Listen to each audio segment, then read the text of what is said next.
of something older, something that does not need to see because it has always known where to strike. For 10 centuries, the world of that time I got reincarnated as a slime has evolved through cooperation, through understanding, through the slow, deliberate weaving of alliances between species that once devoured one another. The Jura Forest stands as a monument to this impossible dream, a nation built by monsters who chose civilization over chaos. But civilization is a fragile thing, and monsters, no matter how evolved, still remember the taste of fear. Muru Tempest stood at the balcony of his governance hall, watching his people move through their daily routines. Goblins traded with lizard men, dwarves forged weapons alongside orcs. Children, creatures that should have been enemies by birthright, played together in the streets below. This is what we built, he thought, not through conquest, through trust. Beside him, Diablo stood in perfect stillness, a servant whose loyalty bordered on worship, whose power bordered on nightmare. "You seem troubled, Master," Diablo observed. His voice carried no concern, only curiosity. "The kingdom prospers. The demon lords acknowledge your seat at their table. Even Guy Crimson has stopped referring to you as the interesting experiment." Rimuru didn't smile. Something doesn't feel right. Diablo's expression sharpened. "Elaborate." "The Magicules." Rimuru's gaze drifted toward the eastern horizon. "They're trembling. 3,000 miles from Tempest, beyond the reach of any nation's borders, the fabric of reality began to scream. Not audibly. No mortal ear could perceive what happened next. But every magical creature within a 100-mile radius felt it. A sudden, violent wrongness that crawled across their souls like invisible insects. The sky did not tear. It peeled. And through that impossible opening, something fell. Ryomen Sukuna landed with the casual weight of a man stepping off a carriage. He did not stumble, did not look around with confusion or wonder. His 4 eyes surveyed the alien landscape with the detached interest of a collector examining a new specimen, curious but not impressed. The air tasted different here, thicker, saturated with something that reminded him of cursed energy but was fundamentally other. Magicules, he would later learn, the lifeblood of this world's power system. His lips curled slightly. Interesting. Around him, the wasteland had gone silent. Creatures that had survived for centuries through predation and adaptation now pressed themselves into burrows, behind rocks, beneath soil, anywhere that might hide them from the presence that had just arrived. They did not know what Sukuna was. They only knew what he felt like.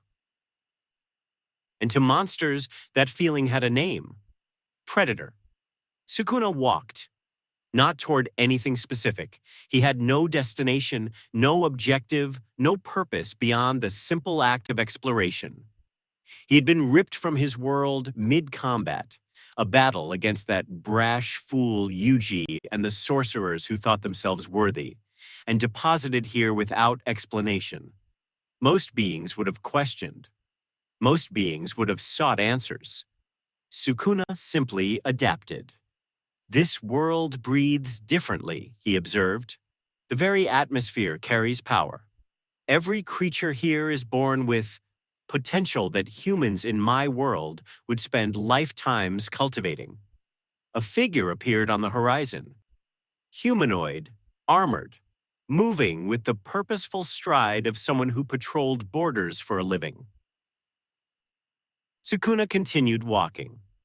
His name was Garm, and he was a trusted scout in the service of the Beast Kingdom of Eurazania, a wolfman by birth, a warrior by trade, and a survivor by instinct.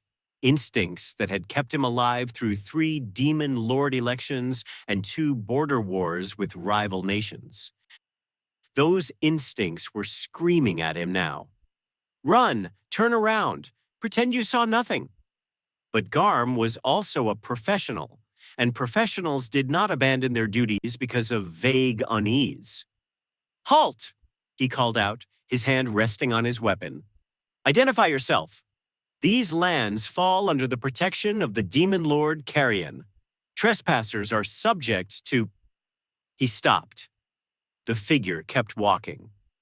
I said halt! Still walking. Garm drew his blade. By authority of the Beast Kingdom, The figure was suddenly in front of him. Garm's instincts, which had served him for 47 years, finally caught up with his fear. He tried to scream. The creature before him was nothing special. Animalistic features, crude weapon, authority complex. Sukuna had slaughtered thousands like it across multiple centuries. In his world, such beings would BDG curses, barely worth the energy required to exorcise them. But here, Sukuna tilted his head, studying the wolfman's frozen expression. The fear in his eyes was genuine. The power in his body was not. And yet, this world's rules are different. He could sense it now, the creature's life force, its magicule saturation, its connection to something larger, a hierarchy, a system. This thing served someone stronger, and that someone served someone stronger still. A pyramid of power built on evolution and consumption. Sukuna smiled. Finally, a world with structure. He reached out. The wolfman didn't even have time to close his eyes. One moment, Sukuna's fingers touched his forehead. The next, Garm's consciousness simply ceased, not destroyed. That would imply violence, not absorbed. That would imply purpose. He was simply ended. And in that ending, Sukuna learned. The wolfman's memories flooded through the contact. Fragments of a life lived in service, of battles fought, of a world organized around demon lords and nations and the delicate balance between evolution and destruction. Sukuna saw images of a slime who became a demon lord, of a dragon who chose friendship over domination, of creatures who built things, castles, alliances, laws, civilization. Sukuna withdrew his hand. The wolfman's body crumbled to ash, its magicules dispersing into the atmosphere, free for any creature strong enough to claim them. For a long moment, the king of curses stood motionless. Then he laughed. Not loudly, not with cruelty, just a quiet, genuine expression of amusement. A world where monsters build kingdoms, where power is shared instead of hoarded, where the strong protect the weak instead of consuming them. His eyes narrowed. How pathetic, and how deliciously ripe for destruction. Rimuru stumbled. It was barely noticeable, a slight shift in balance, a momentary loss of composure, but Diablo saw it. The primordial demon was at his master's side instantly, one hand extended to offer support, eyes scanning for threats. Master? Rimuru waved him off, but his expression had changed. The easy confidence that usually graced his features had been replaced by something colder, something calculating. Did you feel that? Diablo paused. I felt something. A disturbance in the magicule flow, localized but intense. Someone died. Many die every moment, Master. It is the nature of... No. Rimuru turned to face his servant fully. Someone ended. Not killed in battle. Not consumed by a predator. Just removed. Like they were never there. Diablo's eternal smile flickered. That is concerning. Give me every report from our border scouts for the last 6 hours. And send word to the Demon Lord's Council. Something has entered this world. Something that doesn't follow our rules. Rimuru looked east again. And whatever it is, it's coming this way. Sukuna moved through the trees like a thought.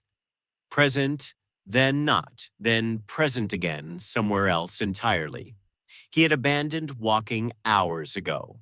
Why move through a space when you could simply exist at its endpoint? The forest pulsed with life around him, creatures that sensed his presence and fled, creatures that didn't sense him at all and simply continued their nightly routines, unaware that death had passed within inches. He observed everything. The way lesser monsters deferred to greater ones, the way territories were marked and respected, the way an entire ecosystem had organized itself around mutual survival rather than constant predation. They've forgotten what they are, Sukuna realized. Monsters playing at civilization, predators pretending to be prey. A particularly large creature crossed his path. A bear-like beast the size of a small house, its hide thick with accumulated magicules, its eyes glowing with bestial intelligence. It saw Sukuna. It froze. And then for the first time in its centuries-long life, it begged. The sound that emerged from its throat was not a roar, it was a whimper, the desperate, pathetic noise of something that knows it has already lost. Sukuna considered killing it. He decided against it. Not out of mercy. Mercy was a concept for the weak, an excuse for the strong to pretend they had limitations. No, Sukuna spared the creature because killing it would teach him nothing. Instead, he spoke. Tell your masters what you saw tonight.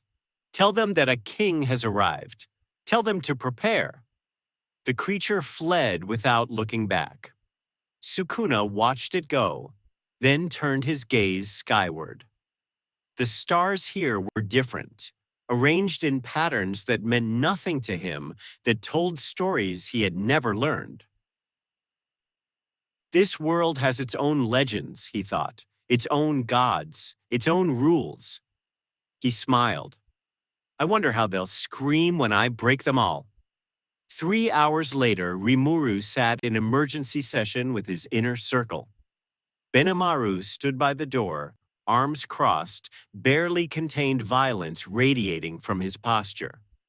Shuna worked at a desk, organizing reports with mechanical precision.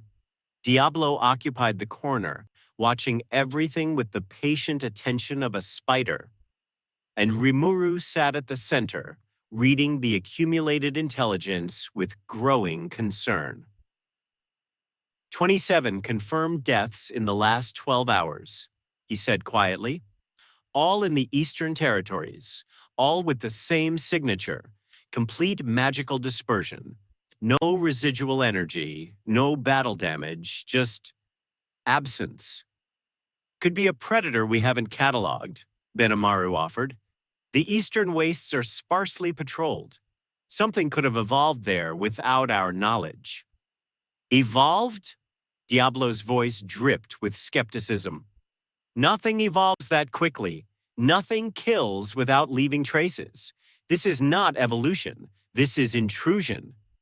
Rimuru nodded slowly. I agree. Whatever this is, it didn't originate here. The magicule signature is wrong. It's too dense, too concentrated, and it doesn't interact with the environment the way it should. He stood, moving to the window. Outside, Tempest slept peacefully. His people trusted him to keep them safe. His friends trusted him to make the right decisions. And something was out there that didn't care about any of it. Diablo. Master. Find it. Don't engage. Just observe. I need to know what we're dealing with before I decide how to respond. Diablo bowed deeply, his smile widening. It would be my honor. He vanished. Rimuru stared into the darkness for a long moment. Whatever you are, he thought, you picked the wrong world to invade. Sukuna sat atop a rock formation, watching the sun rise over a world that he had not yet learned to fear him properly. The night had been productive. He had killed 17 more creatures, not randomly, but deliberately, sampling the local power structure like a gourmand, testing appetizers before the main course. Each death taught him something new about this world's rules. Each battle revealed another layer of the system that governed power here. Magicules, skills, ultimate abilities, evolution. They grow through consumption, he realized. They literally become stronger by absorbing the remnants of their fallen enemies. It's not just battle, it's alchemy. He glanced at his own hands. His cursed energy pulsed beneath the surface, waiting to be unleashed. Would it interact with this world's systems? Would he be able to evolve as these creatures did? The thought was intriguing, but not enough to change his nature. Sukuna did not need to evolve. He had already reached perfection. Everything else was simply entertainment. A flicker of movement in the distance caught his attention. Something was approaching, fast, invisible to normal perception, but blazingly obvious to Sukuna's senses. A creature of immense power, moving with purpose, heading directly toward him. Finally, Sukuna thought, someone worth killing. He stood, stretching lazily. Let's see what this world considers its best. The primordial demon moved through shadows that shouldn't exist in daylight, his form flickering between solid and insubstantial as he closed in on his target. His master had asked for observation, not engagement, and Diablo always obeyed his master. But obedience did not preclude curiosity. This presence, he thought as he drew nearer, feels like nothing I've encountered. Not demon, not spirit, not monster. Something entirely outside our system. The magicules around the target writhed like living things, repelled by something they couldn't process. The very fabric of reality seemed to thin near this creature, as if the world itself was uncertain how to contain him. Diablo's smile tightened. Dangerous, his instincts whispered. Ancient, hungry. He emerged from shadow at the edge of a clearing, positioning himself where he could observe without being observed, and found himself staring directly into 4 crimson eyes. You're not very good at hiding, Sukuna observed. Diablo's eternal smile remained fixed, but something behind it shifted. He saw me, through dimensional concealment, through demonic stealth. He just saw me. How delightful, Diablo said smoothly, stepping fully into the open. You must be the disturbance everyone's been whispering about. Sukuna studied him with obvious disinterest. A demon? No, something older. Something that predates demons. You've lived a long time, little shadow. As have you, apparently. Longer. They regarded each other across the clearing. 2 predators, each recognizing the other's nature, each calculating the odds. Diablo spoke first. My master sends his regards. He's curious about your intentions. Your master? Sukuna's lips curled. You serve someone? Devotedly. How pathetic. Diablo's smile didn't waver, but his eyes narrowed almost imperceptibly. You misunderstand the nature of devotion. I don't serve because I'm weak. I serve because I've found someone worthy of my strength. It's called choice. Choice. Sukuna tasted the word like poison. You chose to kneel, to submit, to make yourself lesser. I chose to become part of something greater. There's a difference. For the first time, something like genuine interest flickered across Sukuna's features. Greater? You, an ancient being, believe that a slime is greater than you? Diablo's smile became something sharp. Dangerous. You've heard of my master. I've heard of everything in this pathetic world now. The Wolfman's memories were quite educational. The temperature dropped. Diablo's form rippled, darkness gathering around him like a living cloak. You killed one of my master's allies.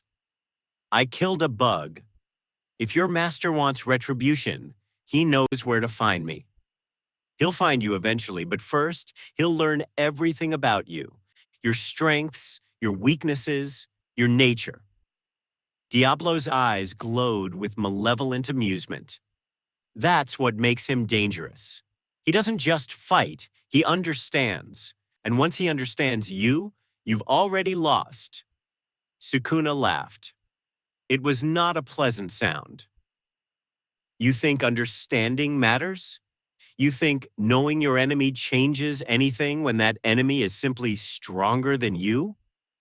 He stepped forward, and reality seemed to bend around him. I've spent millennia watching creatures like you. Creatures who think strategy can overcome power, who believe that alliances and evolution and growth will save them from predators. He stopped inches from Diablo, staring down at the demon with absolute contempt. Let me teach you something, little shadow. In the end, there is only one question that matters. Can you kill me before I kill you? Diablo met his gaze without flinching. No, he admitted. Not yet, not alone. Then we have nothing to discuss. Sukuna turned away. Diablo watched him go, his eternal smile finally fading. Not yet, he thought. But soon. He vanished into shadow. Diablo materialized in Rimuru's quarters, his expression uncharacteristically serious. Rimuru looked up from his paperwork. Well, he's unlike anything we've encountered, Master. Ancient, arrogant, and powerful beyond conventional measurement. I couldn't assess his full capabilities. He detected me instantly, despite dimensional concealment. Rimuru set down his pen. Detected you? Through shadow walking? Through everything. He sees through everything. It's not a skill, it's his nature. He exists outside our systems, and he knows it. And his intentions? Destruction, entertainment, possibly both. Diablo paused. He called me pathetic for serving you. Rimuru's expression didn't change. Did he? He doesn't understand loyalty, doesn't understand growth. He's lived so long in his own perfection that he's forgotten what it means to need others. Diablo's eyes gleamed. In that way, he's vulnerable. Vulnerable how? Pride, isolation, the assumption that nothing can touch him. Diablo smiled again, but it was cold. He's never faced a world that grows stronger through adversity. He's never faced creatures who evolve specifically to counter threats. He's never faced us.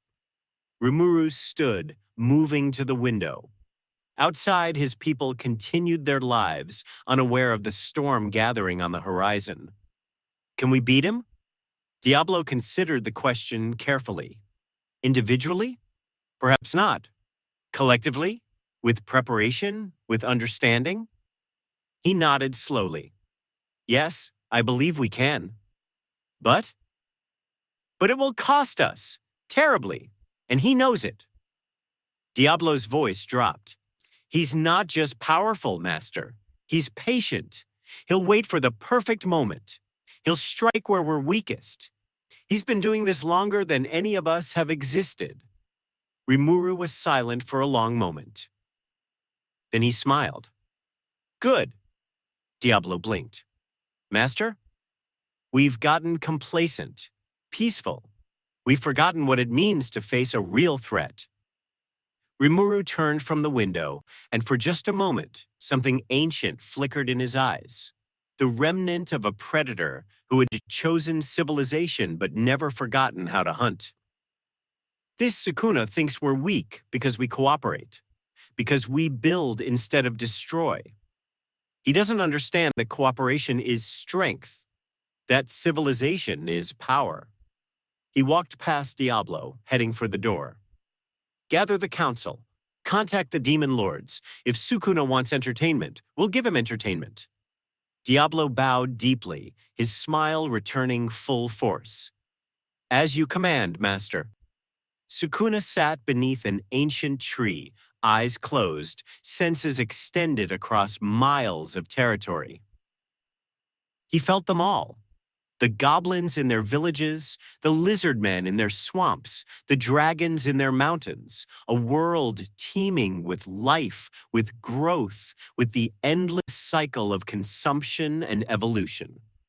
And at the center of it all, that slime, that impossible creature who had somehow united enemies, built a nation, and earned the loyalty of beings far older and more powerful than itself.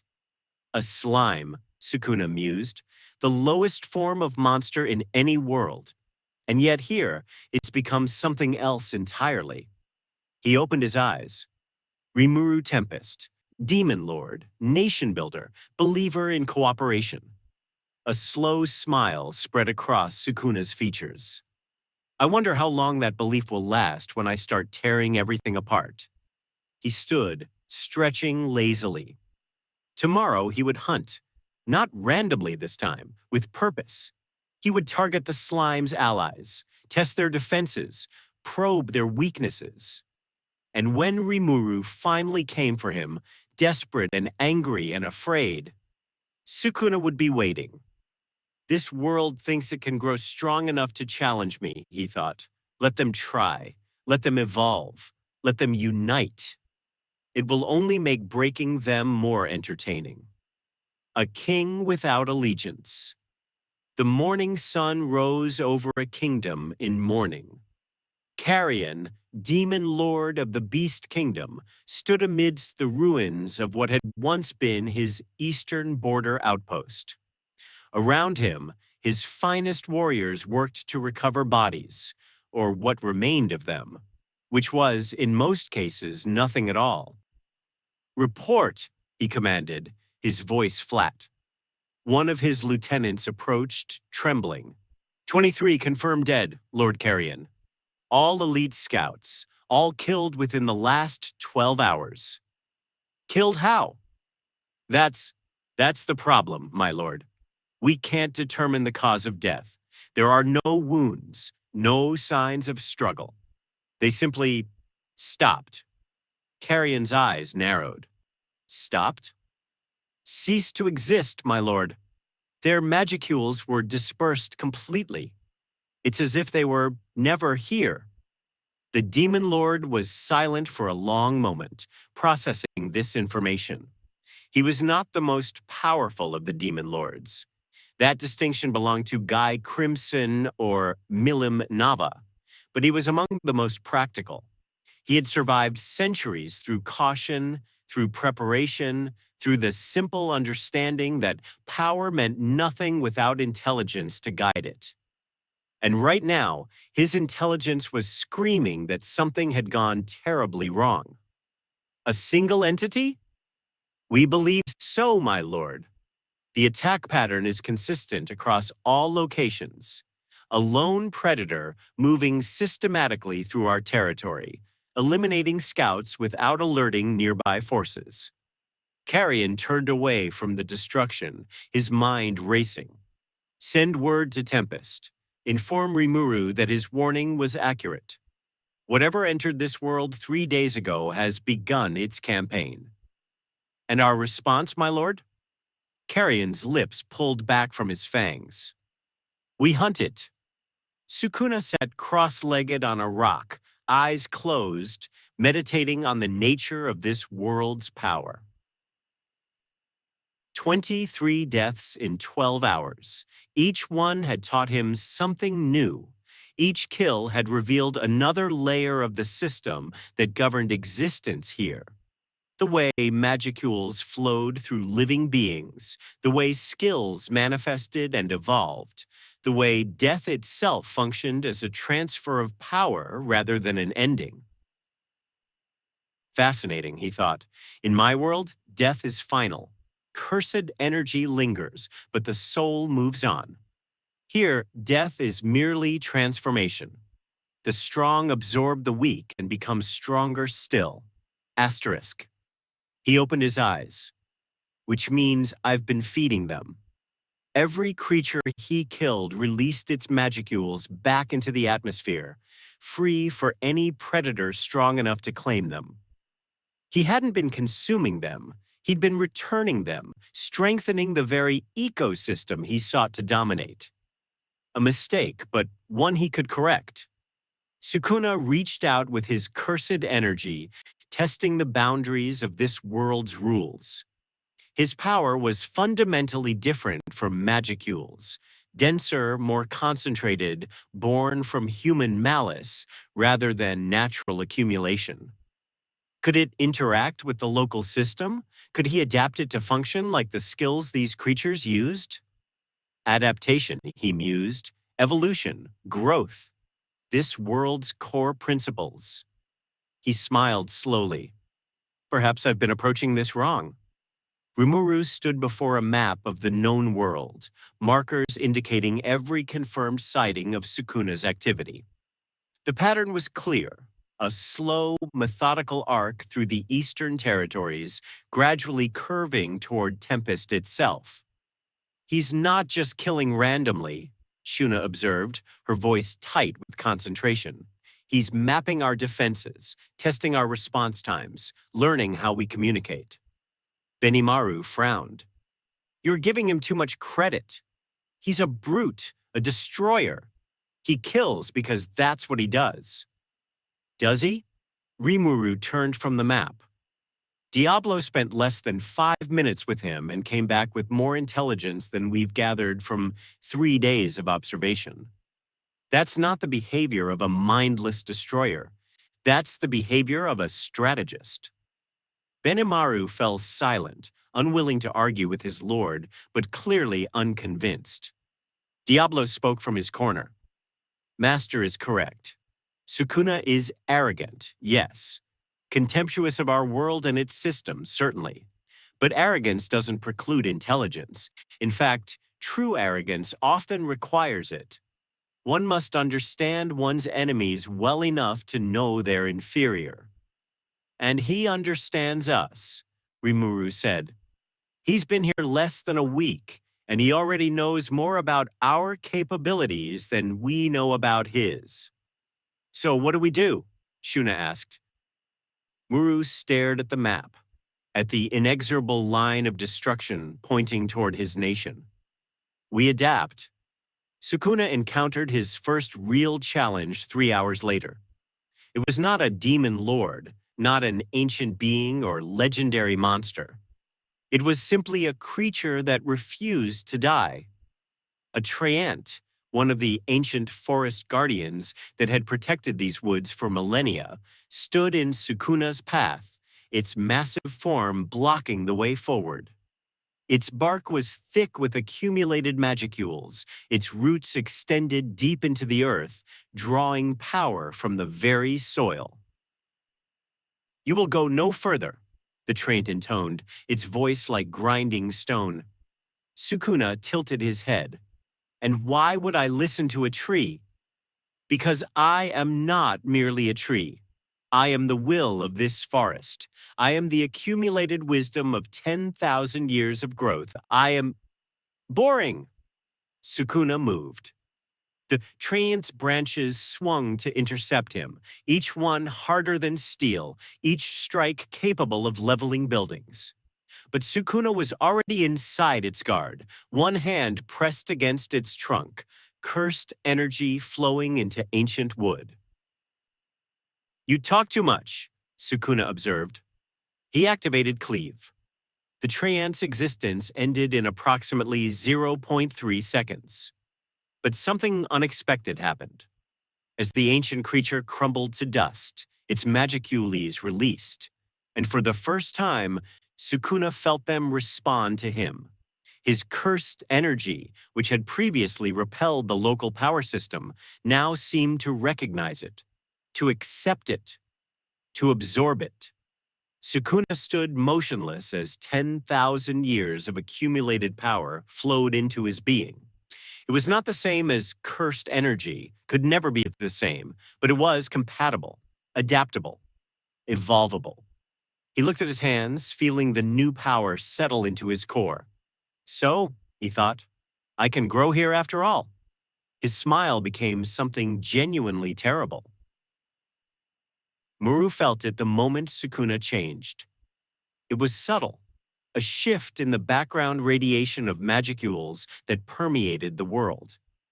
But Rimuru had spent years learning to read these signs, to interpret the whispers of power that surrounded all living things. What was that? Benimaru asked, sensing his master's sudden tension. Sukuna just evolved. Evolved? He's not from this world. He doesn't have a skill system. He can't. He just did. Rimuru's voice was calm, but his eyes betrayed his concern. He figured out how to interact with our power system. He's not just a foreign element anymore. He's part of the ecosystem. Diablo materialized from shadow. Master, I must advise immediate action. If Sukuna continues adapting at this rate, he'll become something we can't handle. Rimuru nodded slowly. I know. He turned to face his council. Contact Milim. Contact Guy Crimson. Tell them we have a situation that requires Demon Lord intervention. Benimaru's eyes widened. You're calling in both of them? For a single intruder? I'm calling in everyone who might stand a chance against whatever Sukuna becomes if we don't stop him now. Rimuru's expression hardened. This isn't about pride anymore. This is about survival. Sukuna sat amidst the ruins of what had once been a small village. He had not killed everyone. That would have been inefficient. Instead, he had killed precisely enough to draw attention, to send a message, to create fear, to establish his presence in the minds of those who would oppose him. The survivors huddled in the shadows, watching him with wide, terrified eyes. Sukuna ignored them. He was too busy examining his new abilities. The Treant's power had integrated with his cursed energy in unexpected ways. He could now sense magicules directly, not just through observation, but through instinct. He could feel the flow of power through living beings, could identify the strongest among them by the density of their energy signatures. Like a predator sensing prey, he thought. This world is teaching me to hunt more effectively. A presence appeared at the edge of his perception. Massive, chaotic, familiar. He looked up. A figure stood atop a nearby building, silhouetted against the moon. Small in stature, but radiating power like a sun radiates light. Pink hair, frilly dress, a smile that held no warmth whatsoever. You're the one everyone's scared of? The figure called down. You don't look like much. Sukuna rose slowly, studying this new arrival. Demon Lord, he thought. Young, powerful, unstable ... I don't recall inviting an audience, he said. The figure dropped from the building, landing with casual grace. As she stepped into the moonlight, Sukuna could see her more clearly. A girl who appeared no older than 16, with eyes that held millennia of experience and not a single shred of sanity.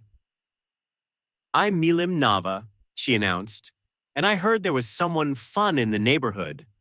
Sukuna's lips curved. Fun? Strong. Dangerous. The kind of opponent who doesn't run away. Milim's grin widened. Everyone's been running away from me for centuries. It's so boring. And you think I won't run? I think you'll fight. Milim's eyes gleamed with predatory anticipation. And I think it's going to be awesome. Sukuna considered her for a long moment. Then he laughed. Finally, he said, someone worth my time. Milim struck first. Not through strategy. Milim didn't do strategy. She simply moved, crossing the distance between them in an instant, her fist already extended toward Sukuna's chest. The impact created a crater half a mile wide. Sukuna emerged from the dust cloud a moment later, his expression unchanged. He had blocked the strike, barely. His arms crossed before him, his feet dug deep into the earth. Fast, he acknowledged, strong, sloppy. Millennium's grin didn't waver. You're still standing. Most people aren't still standing. She struck again and again and again. Each blow carried enough force to level mountains. Each impact reshaped the landscape around them. Sukuna blocked, dodged, redirected, but he did not counterattack. He was learning. Dragonoid, he realized as Millennium's attacks continued, Star Dragon Lord lineage, power that predates this world's current system. She's not just a demon lord, she's something older, something fundamental. Millennium paused, tilting her head. You're not fighting back. I'm observing. Observing? She frowned. That's boring. Fight back. Why? Because that's what you do. When someone attacks you, you attack them back. Sukuna's smile returned. Is that what you believe? That battle is simply exchange? Attack and counterattack? Strike and parry? Well, yeah. How limited? He moved. Not toward Millennium, around her, circling, studying, analyzing. His four eyes missed nothing. The way her power fluctuated with her emotions, the way her attacks drew on reserves that seemed infinite but weren't, the way she fought with joy rather than purpose. She's never been truly challenged, he understood. Never faced an opponent who could think faster than she could punch. You're a child playing at destruction, Sukuna said. You've been given power without wisdom, strength without direction. You fight because it's fun, not because it's necessary. Millennium's expression flickered, just for a moment, and in that moment, Sukuna saw it. Vulnerability. You don't know anything about me, she said quietly. I know you're lonely. Sukuna's voice was soft now, almost gentle. I know you crave connection so desperately that you'll fight anyone who might give it to you. I know you pretend to be simple because complexity hurts too much. Millennium's power flared, massive, uncontrolled, terrifying. Shut up. I know you're afraid that if people see the real you, they'll leave. So you play the fool, the child, the simple destroyer who doesn't understand consequences. I said, shut up. Her attack shattered the landscape. When the dust cleared, Sukuna stood at the center of a mile-wide crater, his clothing torn, his expression still calm. You see, he said, you fight because you don't know what else to do, because fighting is the only way you've ever connected with anyone. Millennium stared at him, her power still radiating, her eyes suddenly young. Why are you saying this? She whispered. Because I understand. Sukuna stepped forward, and for just a moment, something ancient flickered in his gaze, not malice, but recognition. I too have been alone for a very long time. I too have faced a world that feared me, that fled from me, that refused to see me as anything but destruction. He stopped before her, close enough to touch. But I never pretended to be less than I am, and I never let their fear define me. Millennium's power subsided slowly, reluctantly. You're strange, she said finally. I've been called worse. They stood in the ruined crater, two ancient beings regarding each other across a divide of philosophy and power. Then Sukuna smiled. Now then, shall we continue? Millennium's grin returned, but it was different now, sharper, more focused. Yeah, she said. Let's. This time, Millennium fought differently. Still powerful, impossibly powerful. But now there was thought behind her attacks, strategy, purpose. She moved like water, adapting to Sukuna's defenses, probing for weaknesses, learning even as he learned. Interesting, Sukuna thought as he dodged a strike that would have annihilated a lesser being. She's actually paying attention now. He decided to reward her. Domain expansion. The world dissolved around them. One moment, Millennium was fighting in a ruined forest. The next, she was somewhere else entirely. A temple. Ancient, vast, stretching in all directions without end. At its center, a throne of bones. And on that throne, Sukuna. Not the Sukuna she'd been fighting. This one was larger, more defined. His features sharper, his presence more concentrated. 4 eyes that held centuries of murder looked down at her with casual amusement. "Welcome," he said, "to my domain." Millennium felt it immediately, the weight of this place, the absolute certainty that here, in this space, Sukuna's word was law, not metaphorically, literally. "What is this?" she breathed. "My inner world, my certainty made manifest. In this place, I am not merely powerful, I am inescapable." Millennium tried to move, couldn't. Tried to summon her power, couldn't. Panic flickered through her, real panic, the kind she hadn't felt since she was young and helpless and alone. "In my domain," Sukuna continued, rising from his throne, "I decide what exists and what doesn't. I decide who lives and who dies. I decide. You decide nothing."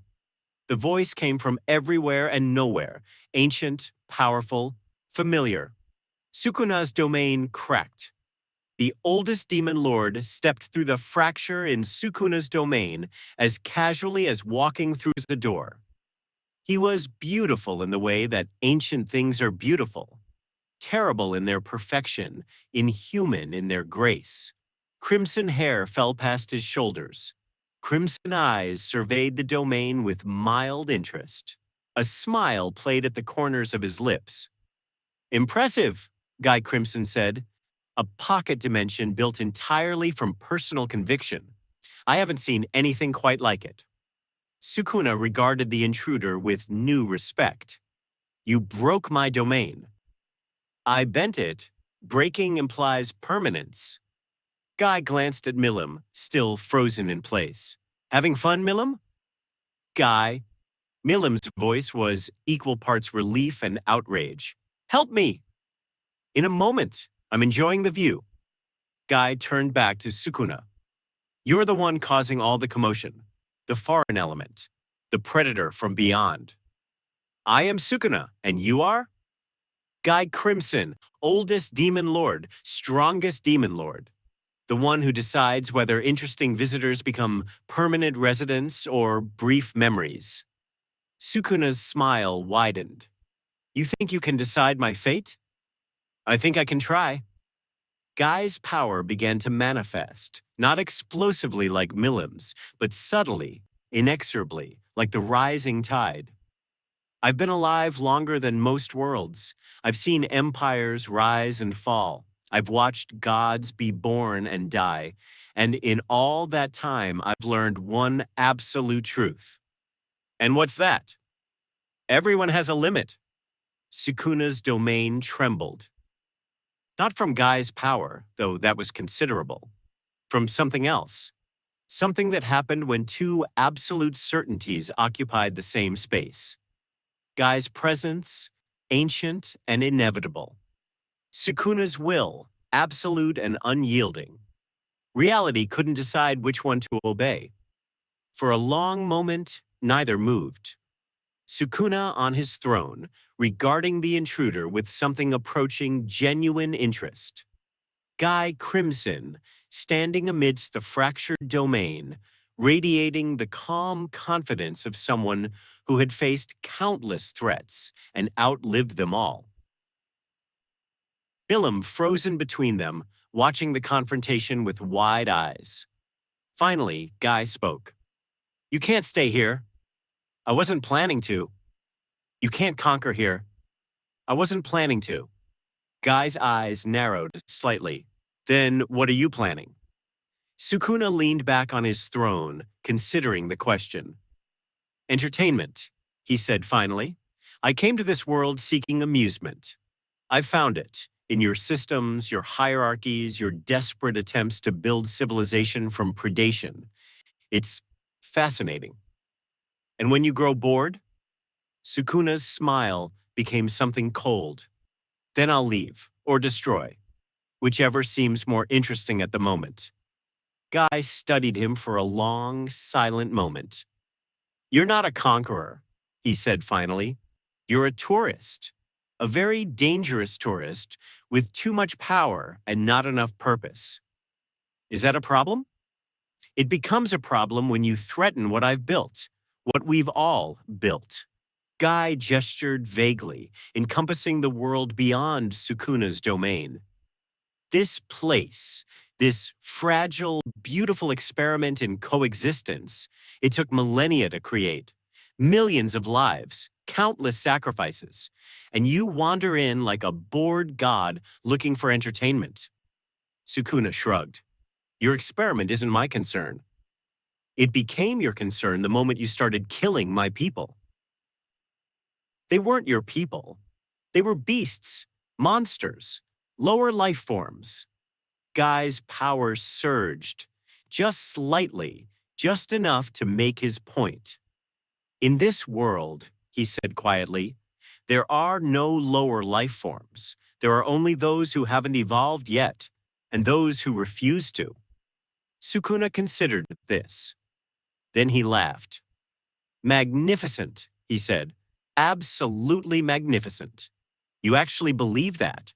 You've actually convinced yourself that kindness can coexist with power, that civilization can emerge from chaos, that evolution through cooperation is superior to evolution through predation. He stood, descending from his throne. Let me show you what I believe. Sukuna's domain shifted. The temple dissolved. The throne crumbled. In their place, a new landscape emerged, a field of corpses stretching to infinity, each body bearing the mark of Sukuna's hands. This is what I've built, Sukuna said, walking through the carnage. Not nations, not alliances, not experiments in coexistence, just death. Beautiful, honest death. Guy watched impassively. Millennium's expression flickered with something that might have been recognition. Every being here thought they could defeat me, Sukuna continued. Every one of them believed in something, their strength, their allies, their evolution. And every one of them died believing they were wrong. He stopped, turning to face the demon lords. Your world thinks it's different. Your world thinks cooperation can overcome predation, that growth can overcome destruction. His eyes gleamed. I'm here to test that theory. Guy was silent for a long moment. Then he smiled. Test away, he said. We've been proving people wrong for millennia. He reached out, touching the fabric of Sukuna's domain, and pulled. Reality screamed. Sukuna's inner world, his absolute certainty, his manifested will, collided with Guy Crimson's ancient power, and something had to give. What gave was everything. The domain shattered like glass. Sukuna, Millennium, and Guy tumbled through the fragments, emerging in the ruined forest where the battle had begun. All three landed hard, the psychic feedback of a broken domain sending shockwaves through their bodies. For a long moment, none of them moved. Then Sukuna began to laugh. Impressive, he gasped between laughs. Genuinely impressive. You didn't just break my domain, you overwhelmed it with sheer existence. Guy pushed himself to his feet, his expression calm despite the blood trickling from his nose. I told you, everyone has a limit. Mine is higher than you think. Maybe, but now I know where to start looking. They regarded each other across the ruined landscape. Milam sat up slowly, shaking her head. "That was awesome," she announced. "Can we do it again?" Sukuna glanced at her, then back at Guy. "Your companion is delightful," he said. "Chaotic, unpredictable, genuine. She's also dangerous when provoked. Aren't we all?" Sukuna straightened, brushing dust from his clothing. The night had grown old while they fought. Dawn was approaching, painting the eastern sky in shades of gold and rose. "I should go," he said. "I've learned enough for one evening." Guy's eyes narrowed. "You're not leaving." "I'm not running. There's a difference." Sukuna smiled. "I'll be back when I've adapted, when I've grown, when I understand this world well enough to truly test its limits." He turned away. Guy moved to stop him and found himself frozen. Not by power, by presence. Sukuna's back, turned to them, radiated something that made even the oldest demon lord pause. "Don't follow," Sukuna said without turning. "I'm not in the mood to kill either of you yet." He vanished. Milam and Guy stood alone in the ruined forest. "Well," Milam said finally, "that was fun." Guy didn't respond immediately. He was staring at the spot where Sukuna had disappeared, his expression troubled. "He's stronger than I thought," he said quietly. "Obviously." "No, I mean, he's stronger than he showed us. He held back tonight." Milam frowned. "Held back? He used that weird domain thing. He didn't use his cursed techniques, didn't unleash his full power. He treated the fight like a game, like he was testing us, not trying to win." Milam fell silent, processing this. "What do we do?" she asked finally. Guy turned away, heading back towards civilization. "We prepare, we adapt, we do what this world does best. We grow stronger together." "And if that's not enough?" Guy paused, looking back at her. "Then we find out what happens when an unstoppable force meets an immovable object." Rimuru received the report an hour later. He read it in silence, his expression unreadable. Diablo hovered nearby, waiting. Benimaru stood by the door, radiating tension. Finally, Rimuru set down the papers. "He held back," he said. "Against Milim and Guy, together. He held back." "That's what the report indicates," Diablo confirmed. Rimuru was silent for a long moment. Then he smiled. "Good." Benimaru blinked. "Good. Master, this is the worst possible news. If he held back against two of the strongest beings in existence, then we know what we're dealing with." Rimuru stood, moving to the window. "We know he's patient. We know he's strategic. We know he's not just a destroyer. He's a learner." He turned to face his council. "And learners can be taught." Diablo's eyes gleamed. "Master, you're not suggesting—" "I'm suggesting we stop treating Sukuna like a threat and start treating him like a student. A very dangerous student who needs to understand that this world doesn't work the way he thinks it does." Rimuru's smile widened. "Let's give him an education." When evolution meets malice, Sukuna had discovered civilization. Not the crude settlements of monsters or the scattered villages of lesser beings.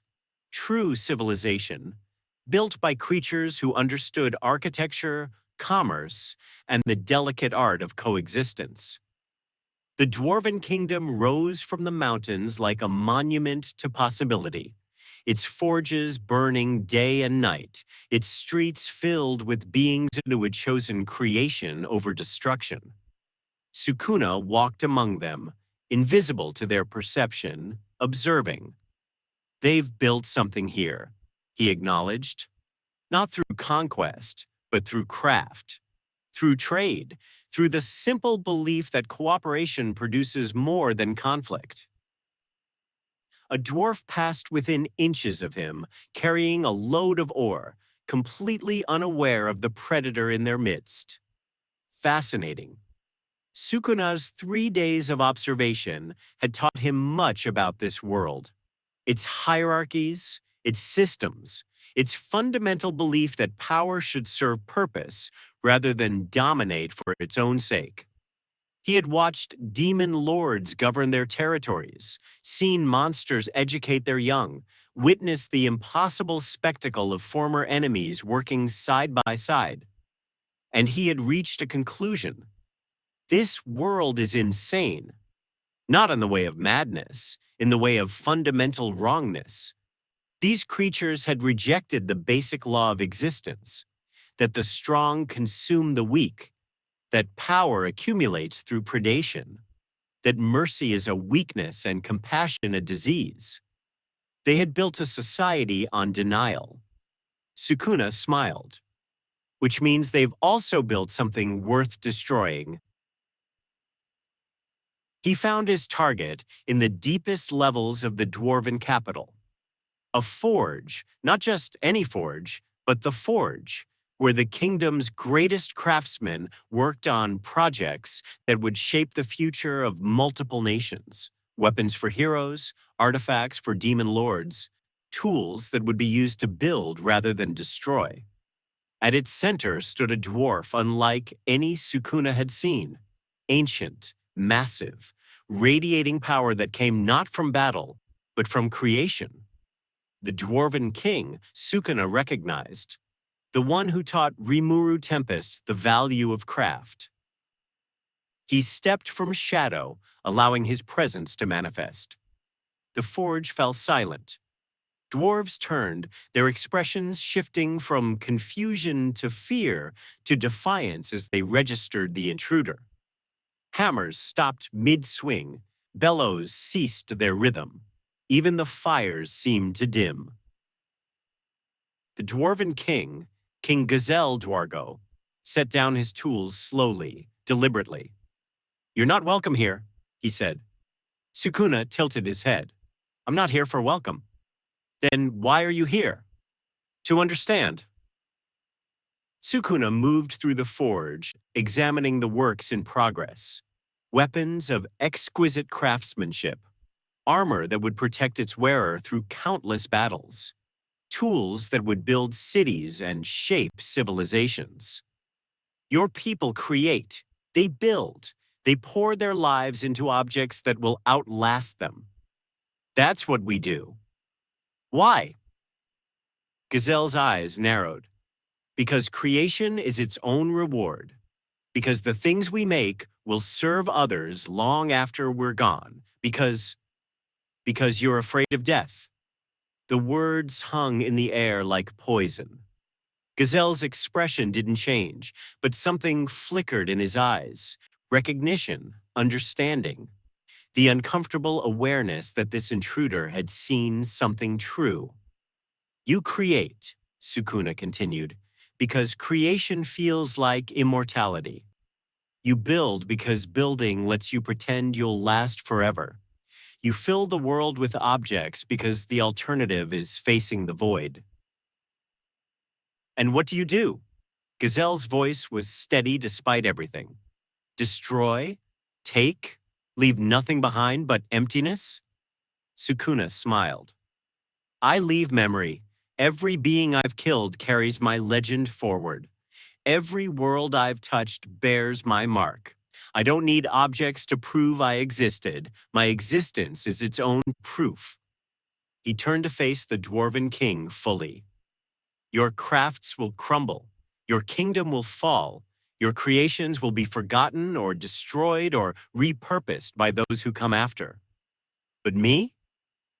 His eyes gleamed.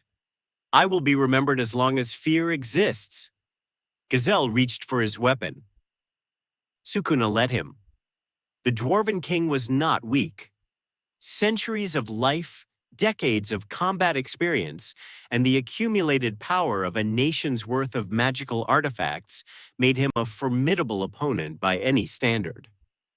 His blade sang through the air with precision that spoke of countless hours of practice. His defenses shifted and flowed, anticipating attacks before they came. Sukuna dodged, parried, smiled. Strong, he acknowledged, skilled, experienced, but not enough. Never enough. You fight well, Sukuna said, as he sidestepped a strike that would have bisected a lesser being. For someone who spends most of their time forging. Gazelle didn't respond. He was beyond words now, operating on instinct and training, his entire existence compressed into the simple goal of survival. It wouldn't matter. Sukuna's hand moved, not fast, not powerful, just inevitable. It passed through Gazelle's defenses as if they weren't there, coming to rest against the Dwarven King's chest. You've lived a good life, Sukuna observed, created wonderful things, inspired countless beings to believe in a better world. Gazelle met his eyes without flinching. And that's why I'm going to let you live. Gazelle blinked. Sukuna withdrew his hand, stepping back. The forge remained silent, dwarves frozen in positions of attack or defense, watching their king face an enemy they couldn't comprehend. You'll tell them what happened here, Sukuna continued. You'll describe my power, my philosophy, my absolute certainty that everything you've built is meaningless. You'll spread the story of the being who could have killed the Dwarven King and chose not to. Why? Gazelle's voice was rough. Why spare me? Because dead heroes are remembered fondly. Living ones are remembered fearfully. Sukuna's smile widened. I want your world to fear me, not as a destroyer. Destroyers can be opposed. I want them to fear me as an idea, as proof that their precious civilization rests on a foundation of denial. He turned away, walking toward the forge's exit. Every time you pick up your hammer, remember this moment. Remember that I could have ended you and didn't. Remember that your existence depends on my whim. He vanished. Gazelle stood motionless for a long moment. His people gathered around him, their questions and concerns washing over him without penetration. Finally, he spoke. Send word to Rimuru, he said quietly. Tell him the predator is changing tactics. Rimuru received the message within hours. He read it twice, then handed it to Diablo. He's escalating, Rimuru said. Diablo scanned the report, his expression unreadable. He's not just killing anymore, he's teaching, spreading fear through demonstration rather than destruction. Which means he's thinking long-term. He's not just passing through, he's establishing himself as a permanent presence in our world's psychology. Benimaru growled softly. Then we hit him now, before he can do more damage. And where is he? Rimuru asked. Can you find him? Benimaru fell silent. No one can find him, Diablo confirmed. He appears, delivers his message, and vanishes. His presence is undetectable, except when he wants it to be. Rimuru was quiet for a long moment, staring at the report. Then he smiled. Good. Benimaru blinked. Master, I don't understand. How is any of this good? Because it means he's playing a game, and games have rules. Rimuru turned to face his council. He's not just destroying randomly. He's sending messages, making points, establishing his philosophy. That means he wants something from us.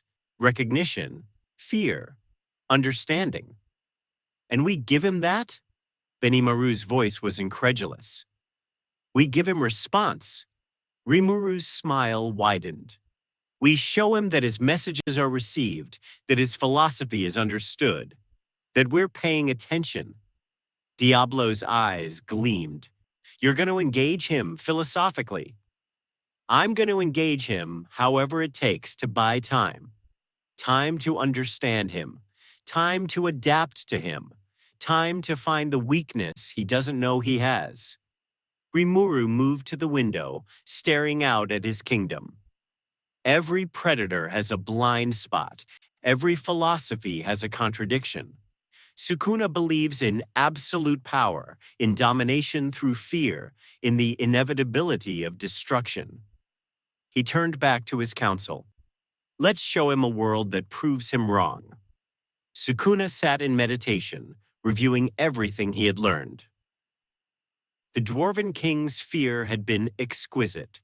Not the simple terror of death, but the deeper horror of having his entire worldview challenged.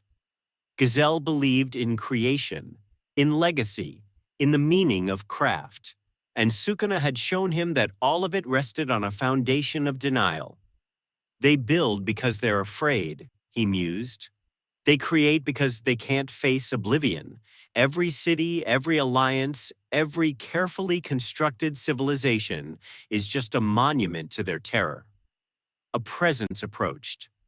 Not hostile, not cautious, simply present, moving through the forest with the confidence of someone who belonged there. Sukuna opened his eyes. Rimuru Tempest stepped into the clearing. They regarded each other across the moonlit space.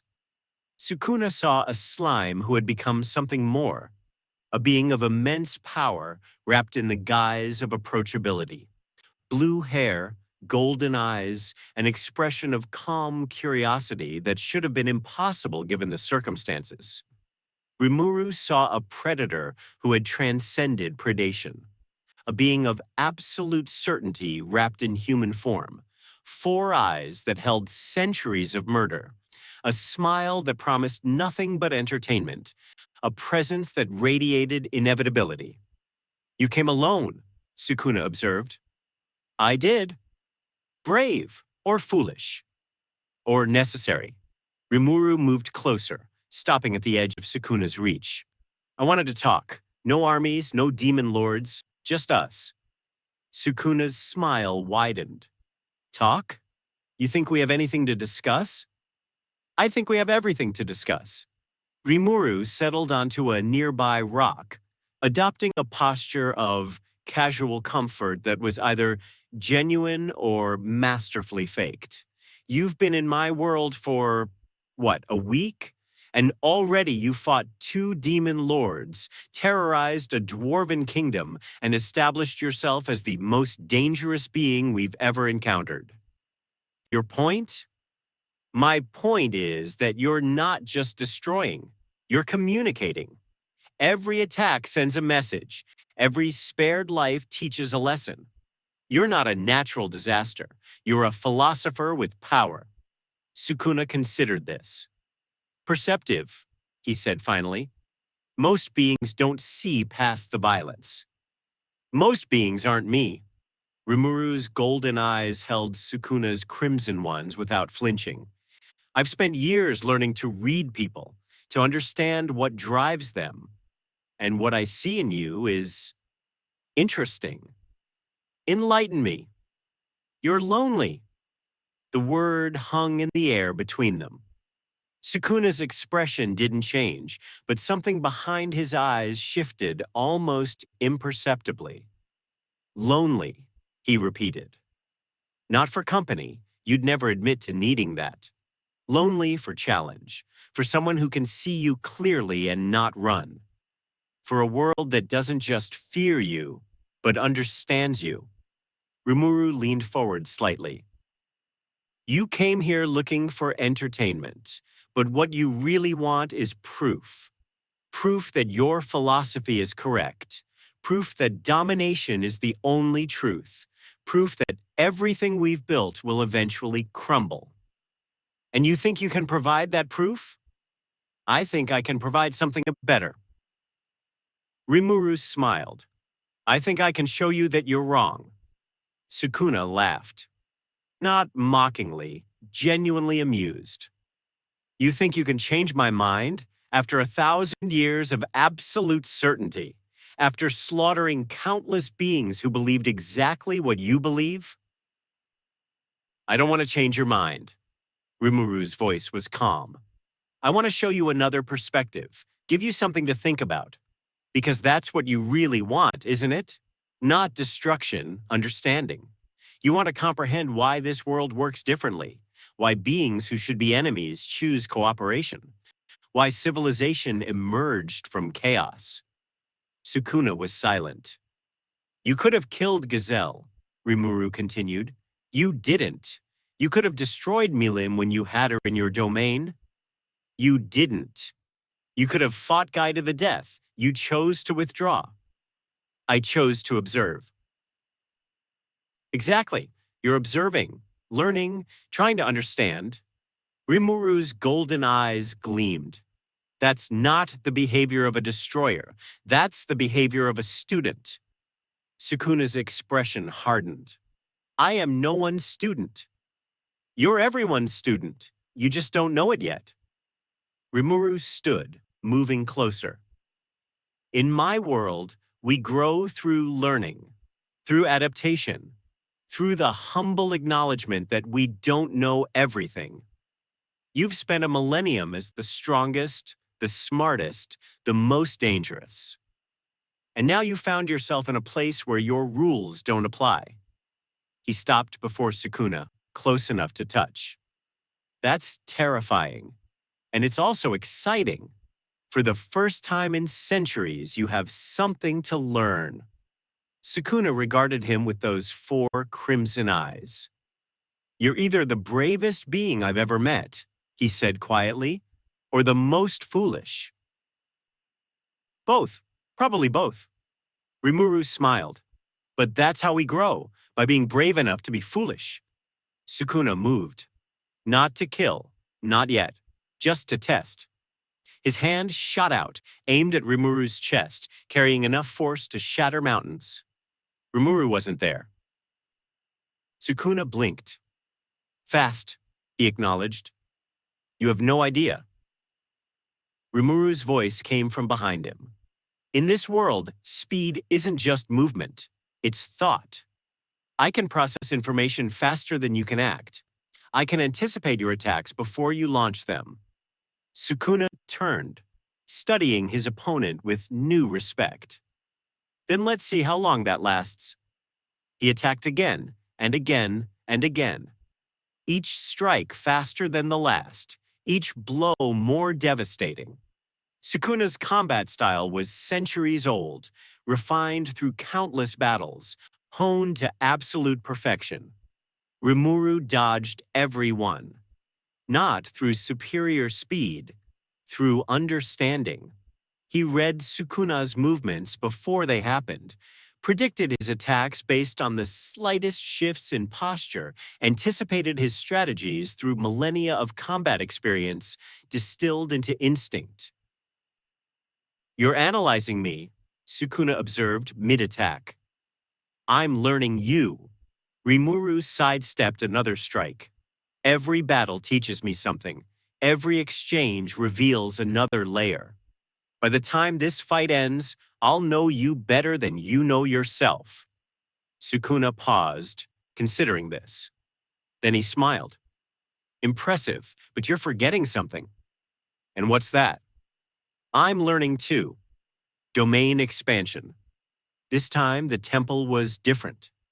Darker, more oppressive. The throne larger. The bones more numerous. The atmosphere thick with accumulated malice. Sukuna sat at its center, radiating certainty. You've trapped yourself, he observed. In my domain, I decide everything. Your speed means nothing. Your understanding means nothing. You exist at my pleasure. Rimuru looked around, taking in the space with calm curiosity. Nice place, he said. A bit dramatic, but nice. Sukuna's eyes narrowed. You're not afraid. Should I be? In my domain, I can kill you with a thought. Can you? Rimuru met his gaze steadily. Try. Sukuna willed Rimuru's destruction. Nothing happened. Sukuna frowned. He focused his intent, concentrating all his will on the simple command, end. Still nothing. Rimuru smiled. You see, he said, your domain works on certainty. on the absolute conviction that your will is law. But here's the thing about certainty. It only works when it's justified. He stepped forward, and Sukuna felt something shift in the fabric of his inner world. You're not certain you can kill me. You want to be certain. You believe you should be certain. But deep down in the place where you hide from yourself, you know the truth. Sukuna's domain trembled. You've never faced anyone like me. Never encountered a being who could match your adaptability, your learning, your growth. And that uncertainty, that tiny crack in your absolute confidence, is enough. Rimuru reached out and touched Sukuna's domain. Reality screamed. Two certainties occupying the same space. Two wills demanding reality conform to their expectations. Two beings who had spent lifetimes proving they were right. Something had to break. What broke was Sukuna's domain. Not shattered like before. Dissolved. Rimuru's presence had somehow undermined its foundations, revealed the cracks in Sukuna's certainty, turned absolute conviction into mere belief. They tumbled back into the physical world, landing hard in the moonlit clearing. For a long moment, neither moved. Then Sukuna began to laugh. Not the amused laugh of before, something deeper, something almost odd. You did it, he said between gasps. You actually did it. You found the crack in my armor. Rimuru pushed himself up slowly. Everyone has limits. My limits aren't power-based, they're certainty-based. And you, he shook his head, still laughing. You made me doubt. For the first time in 1,000 years, you made me actually doubt. Rimuru met his gaze steadily. Is that so terrible? Yes. Sukuna's laughter faded, replaced by something colder. Doubt is weakness. Doubt is death. In my world, the moment you question yourself is the moment you lose everything. In your world, not in mine, Rimuru stepped closer. In my world, doubt is growth.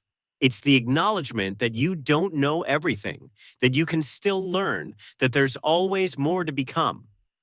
They regarded each other across the clearing. Two beings who had reached the pinnacle of their respective philosophies. Neither willing to yield, neither able to dominate. What now? Sukuna asked finally. Rimuru considered the question. Now we continue. You'll keep testing us. We'll keep growing. And eventually, one of us will prove the other wrong. And if neither of us can? Rimuru smiled. Then we found something more interesting than victory. Sukuna vanished into the night. Rimuru stood alone in the clearing, his body aching, his mind racing with everything he had learned. Diablo materialized from shadow. Master, that was unwise. Probably. You entered his domain alone. You challenged him directly. I learned. Rimuru turned to face his servant. I learned that his power isn't absolute. I learned that his certainty has limits. I learned that he's vulnerable. Diablo's eyes widened. Vulnerable? To doubt, to uncertainty, to the simple possibility that he might be wrong. Rimuru smiled. He spent a millennium as the strongest. He's never had to question himself. And now, for the first time, he does. Diablo was silent for a long moment. Master, he said finally, you're not planning to defeat him in battle, are you? No. You're planning to change him. Rimuru's smile widened. Let's find out if a being who exists for domination can learn to build. The slime and the king of curses. The kingdom prepared for war. Not openly. Rimuru had forbidden any aggressive posturing, any obvious military buildup that might provoke Sukuna into preemptive action. But beneath the surface, every citizen trained, Every warrior sharpened their skills. Every mage studied their craft. They were preparing for something they couldn't name, couldn't predict, couldn't fully understand. A threat that thought, that learned, that adapted. Benimaru found Rimuru on the training grounds at dawn, as he had every morning for the past week. The slime demon lord moved through combat forms with mechanical precision, his golden eyes distant. "You're pushing yourself too hard," Benimaru observed. "I'm not pushing hard enough." Rimuru completed his form, then turned to face his friend. "Sukuna is out there right now, learning, growing, adapting. Every moment I spend training is a moment he spends doing the same. And every moment you spend obsessing is a moment you forget what makes you strong." Muru blinked. "What do you mean?" Benimaru moved closer, his expression uncharacteristically serious. "You're trying to match him on his terms. Power against power. Certainty against certainty. But that's not who you are." "Then who am I?"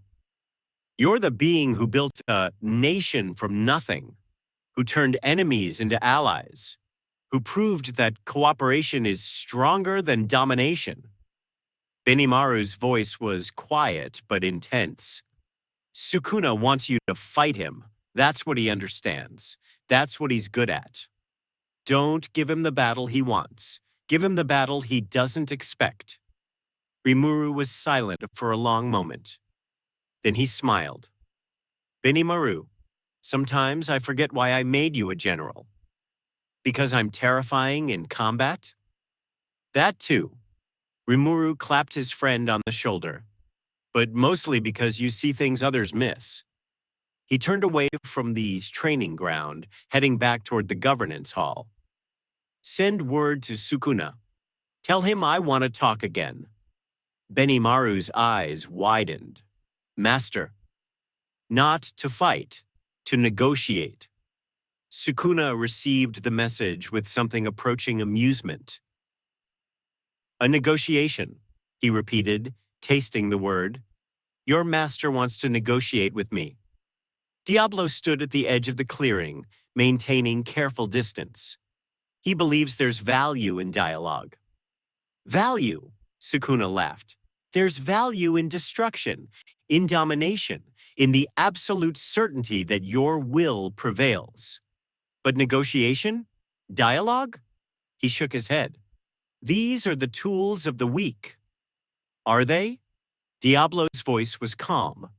"Or are they the tools of those who understand that strength comes in many forms?" Sukuna regarded him with those 4 crimson eyes. "You actually believe that?" "I've seen it proven. Every day in every corner of this world, beings who should be enemies work together, grow together, become together. It's not weakness. It's the highest form of strength." Sukuna was silent for a long moment. Then he nodded slowly. "Tell your master I'll meet him. Not because I believe in negotiation, but because I'm curious what he thinks he can offer." The clearing. Noon. They met in the same place as before. The forest had healed somewhat in the intervening week. New growth pushing through the scarred earth, animals cautiously returning to their territories. Nature's resilience, Sukuna noted. The world's stubborn refusal to stay broken. Like the slime himself, he thought. Uru stood waiting, alone, unarmed, radiating the same calm confidence as their previous encounter. "You came," Sukuna observed. "I said I would. And you came alone. Also as promised." Sukuna moved closer, circling slowly. "You're either very brave or very foolish. I still haven't decided which." "Both, like I said before." Rimuru smiled. "But I didn't come here to debate my sanity. I came to make you an offer." Sukuna's eyes narrowed. "An offer?" "Stay in this world, not as a conqueror, as a resident. Learn our ways, understand our systems, grow with us instead of against us. For a long moment, Sukuna simply stared at him. Then he laughed. Not the amused laugh of before. Not the awed laugh of their last encounter. This was something different. Genuine, incredulous, almost affectionate laughter. You're offering me citizenship. Essentially, you want the king of curses, the strongest sorcerer in history, the being who has slaughtered thousands without hesitation. You want me to settle down and become a productive member of monster society. Rimuru's smile didn't waver. When you put it that way, it sounds ridiculous. It is ridiculous. Is it? Rimuru stepped closer. Think about what I'm actually offering. A world where you can grow without limit, where you can learn systems you've never encountered, where you can face challenges that actually challenge you. Sukuna's laughter faded. You've spent a millennium as the strongest, Rimuru continued. You've faced nothing but inferior opponents, bored by your own supremacy. And now you've found a place where you're not the strongest, where beings like Guy Crimson can match you, where I can make you doubt. He stopped before Sukuna, close enough to touch. I'm offering you something you've never had, the chance to become again. The forest held its breath. Sukuna stood motionless, his four eyes fixed on Rimuru with an intensity that would have shattered lesser beings. Centuries of murder, of absolute certainty, of unwavering conviction, all of it focused on this single moment. You're not trying to defeat me, he said finally. You're trying to save me. I'm trying to understand you, and in understanding, to find a path forward that doesn't end in destruction. Why? Why do you care what happens to me? Rimuru considered the question carefully. Because I've seen what isolation does to beings. I've watched powerful creatures destroy themselves because they couldn't connect, couldn't grow, couldn't accept that they needed others. You're not the first ancient being I've encountered, and you won't be the last.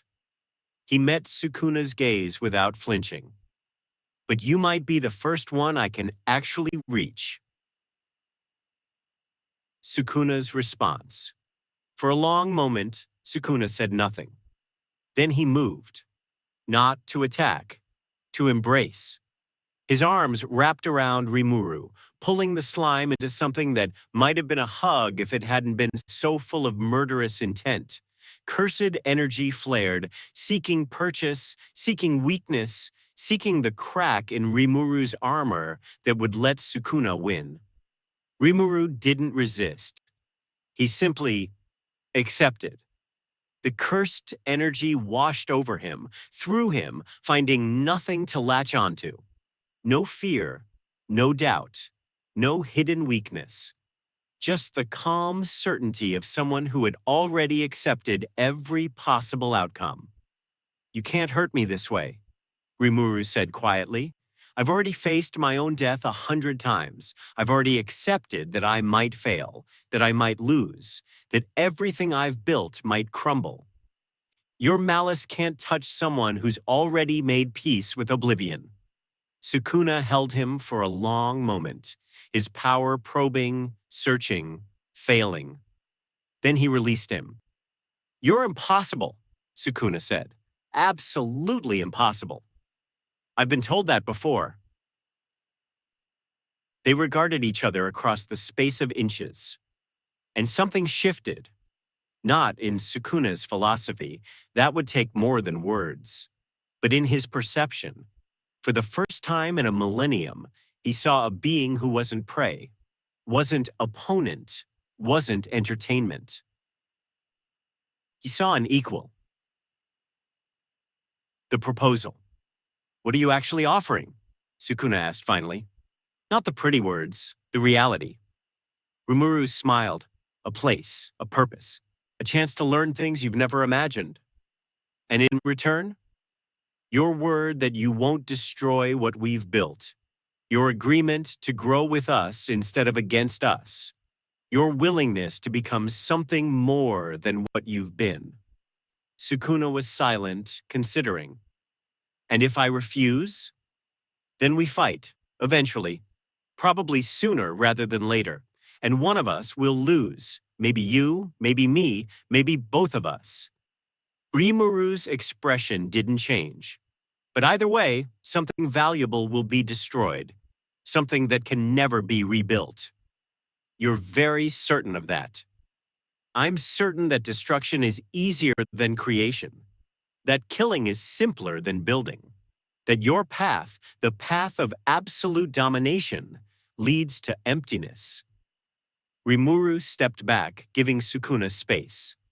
I've seen what lies at the end of that road. It's not victory. It's not satisfaction.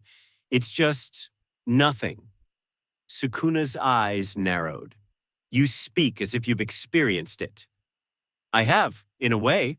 Rimuru's voice softened. Before I came to this world, I was human, ordinary, insignificant, and in that life I learned what it meant to be alone, to face the void without anyone to share it with. He met Sukuna's gaze. I know what you're running from. I know why you've built walls of certainty and power and absolute conviction. Because the alternative, the possibility that you might need others, that you might be vulnerable, is too terrifying to contemplate. Sukuna said nothing.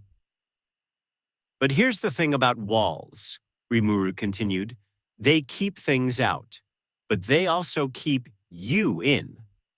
You've spent 1,000 years trapped in your own certainty, unable to grow, unable to change, unable to become anything other than what you already are. He spread his arms wide. I'm offering you a door. The long silence. The forest waited. Sukuna stood motionless, his four eyes unreadable, his presence radiating the weight of centuries. Behind those eyes, something struggled. Ancient patterns of thought colliding with new possibilities. Absolute certainty wrestling with genuine doubt. Finally, he spoke. You're offering me everything I've never had. Growth, challenge, the chance to become something more. His voice was quiet, almost reflective. Do you understand what you're asking? I'm asking you to trust, to be vulnerable, to risk everything you've built on the possibility that connection is stronger than isolation. And if I'm wrong, if connection is weakness, if everything you believe is just another form of denial? Rimuru smiled. Then you'll know, and you'll be free to return to your old ways, knowing that you tested the alternative and found it wanting. Sukuna stared at him for a long moment. Then he laughed. Not mockingly, not with cruelty, just genuinely. You're either the wisest being I've ever met or the most deluded, and I honestly can't tell which. Both, probably both. Rimuru's smile widened. But that's how we grow, by embracing contradiction. Sukuna nodded slowly. I'll consider your offer. Rimuru blinked. You will? I said I'd consider it, not accept it, not commit to it, just consider.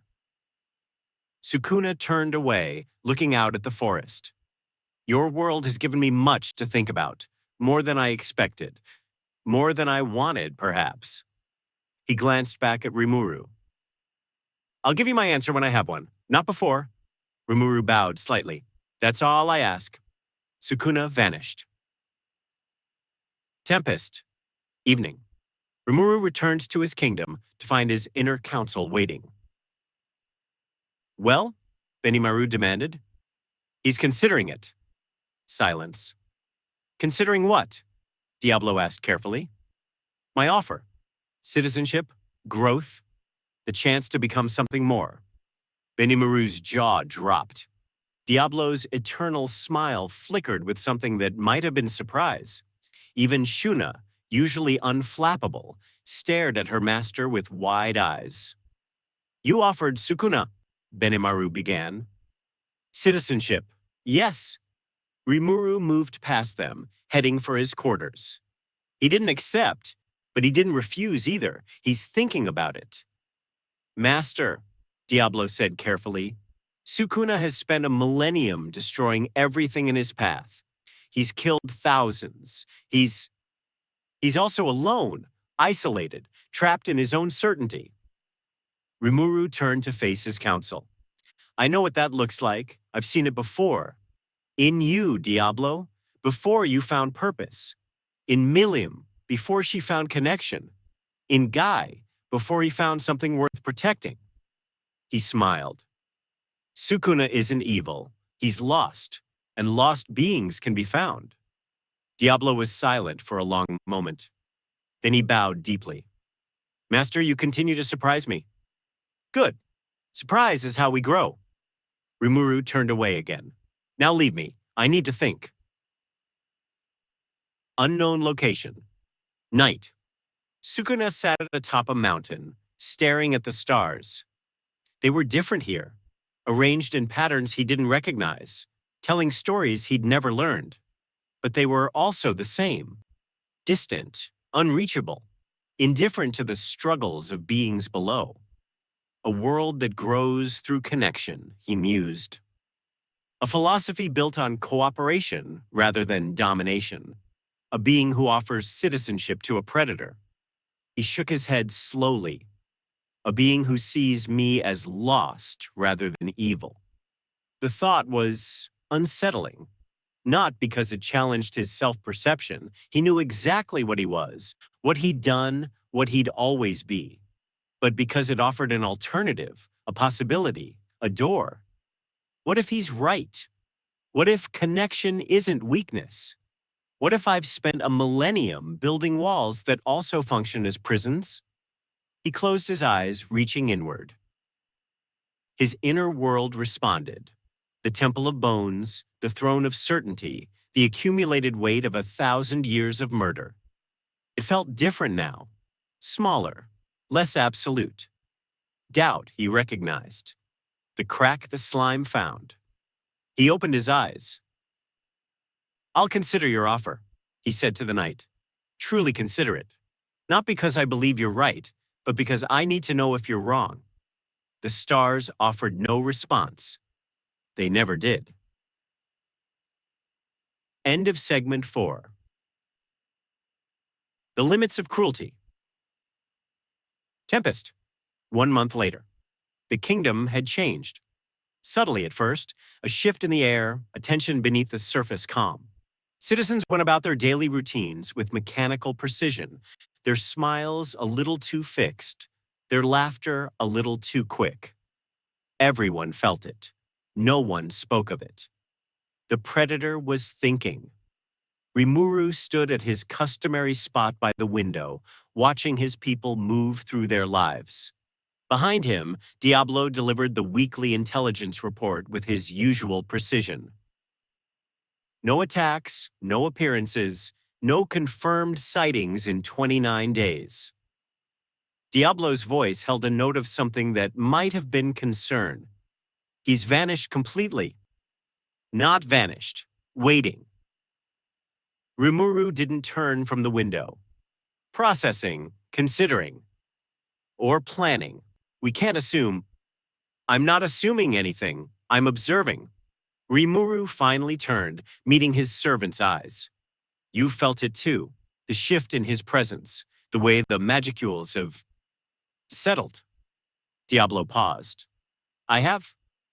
He's not the same being who entered our world. Something changed during our last conversation, something fundamental. Changed how? Rimuru considered the question carefully. Before he was certain.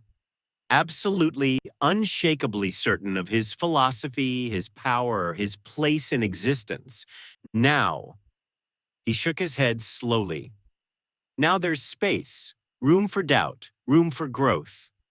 Diablo's eyes widened slightly. Master, you're not suggesting... I'm not suggesting anything, I'm observing.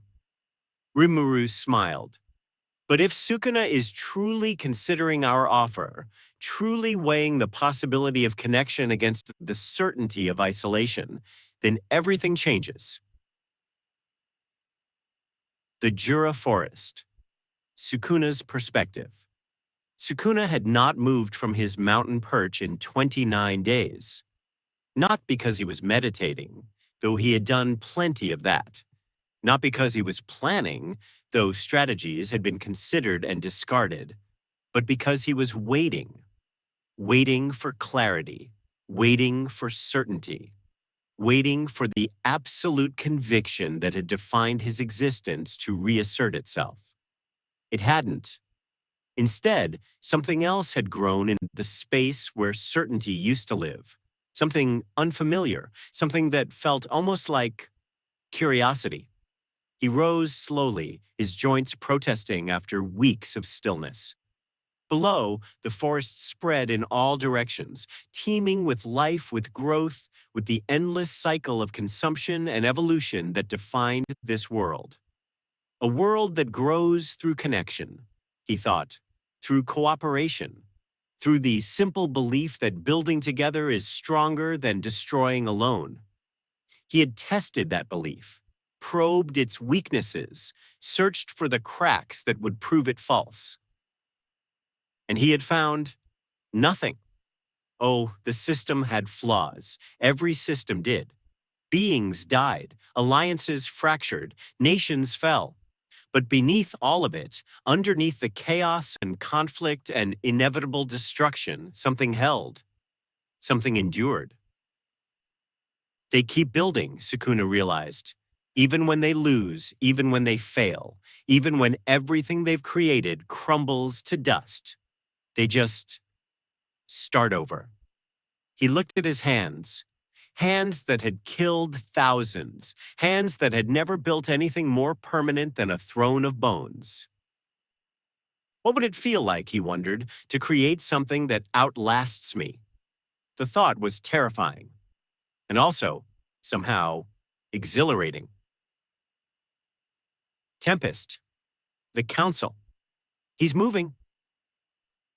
Rimuru looked up from his paperwork. Diablo stood in the doorway, his expression unusually serious. Where? Toward us, slowly, deliberately. He's not hiding anymore. Rimuru set down his pen, rising smoothly. Alert the defenses, quietly, no panic. I want everyone prepared without anyone knowing they're prepared. Master, if he's coming to attack, he's not. Rimuru moved toward the door. I don't know what he's coming for, but it's not attack. Diablo fell into step beside him. How can you be certain? Because I can feel him now. His presence is different, open instead of closed, curious instead of certain. Rimuru smiled. He's not coming to destroy. He's coming to learn. The meeting. They met at the edge of Tempest's territory, where the forest gave way to cultivated fields and the first signs of civilization. Sukuna stood alone, his four eyes taking in the scene with obvious interest. Farms, roads, the distant spires of Rimuru's governance hall. A working, breathing nation built by monsters who had chosen creation over destruction. You built this, he said as Rimuru approached. We built this, all of us, together, in a world where you could have simply taken what you wanted, in a world where taking leads to emptiness, where domination isolates instead of elevates. Rimuru stopped before him, close enough to speak quietly. You've been thinking. I've been considering. And? Sukuna was silent for a long moment, his gaze still fixed on the distant kingdom. Your world confuses me, he said finally. I've spent a millennium understanding power, how it works, how it grows, how it inevitably leads to domination. Everything I've observed confirms my understanding. The strong consume the weak. The powerful dominate the powerless. It's the fundamental law of existence. He turned to face Rimuru.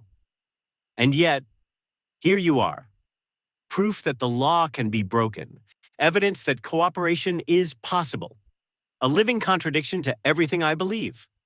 Rimuru nodded slowly. That must be disorienting. It's infuriating. Sukuna's voice held no anger, just genuine frustration.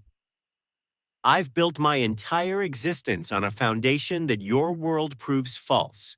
Every kill, every conquest, every moment of absolute certainty, all of it rests on a lie. Not a lie, just incomplete. Rimuru moved closer. Your philosophy isn't wrong. It's just not the whole truth. Domination works. Predation works. The strong consuming the weak works. But it's not the only way, and it's not the best way. Sukuna stared at him. You're not gloating. Why would I gloat? Because you've proven me wrong. Because your philosophy has defeated mine without a single battle. Because everything I am is revealed as limited. Rimuru shook his head slowly. I'm not trying to defeat you. I'm trying to understand you.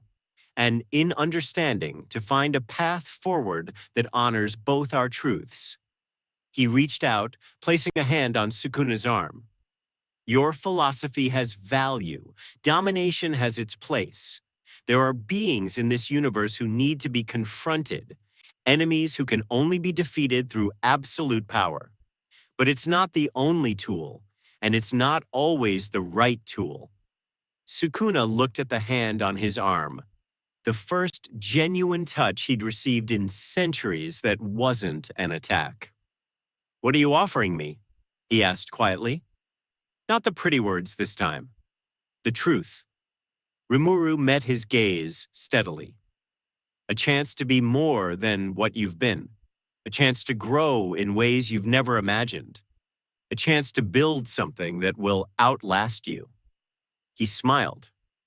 A chance to become. The decision.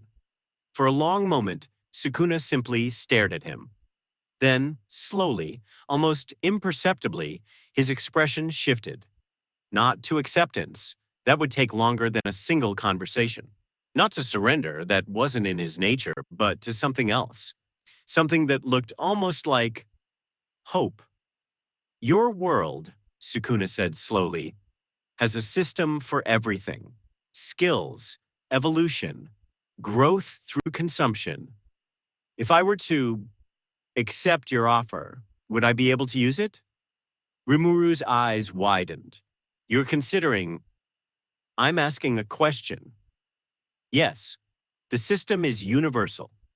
Anyone in this world can evolve, can grow, can acquire new skills through experience and understanding. You'd have access to everything. Sukuna nodded slowly. And if I chose to learn, truly learn, what would that require? Time, patience, the willingness to be wrong sometimes, the acceptance that you don't know everything. Rimuru's smile widened. The same things it requires from all of us. Sukuna was silent for a long moment, staring at the distant kingdom. Finally, he spoke. I'll try. Rimuru blinked. You'll try? I'll try to learn, to grow, to understand your world from the inside instead of the outside. Sukuna's voice was calm, but something behind his eyes flickered with uncertainty. I'm not promising success. I'm not promising transformation. I'm promising to try. Rimuru's smile became something radiant. That's all I ask. Tempest. The arrival. Word spread quickly. Too quickly, Rimuru realized as they approached the gates. Citizens gathering, warriors tensing, children peering from windows at the legendary predator who had terrorized their world. Sukuna observed it all with his usual detachment. They're afraid of me. They will be, for a while.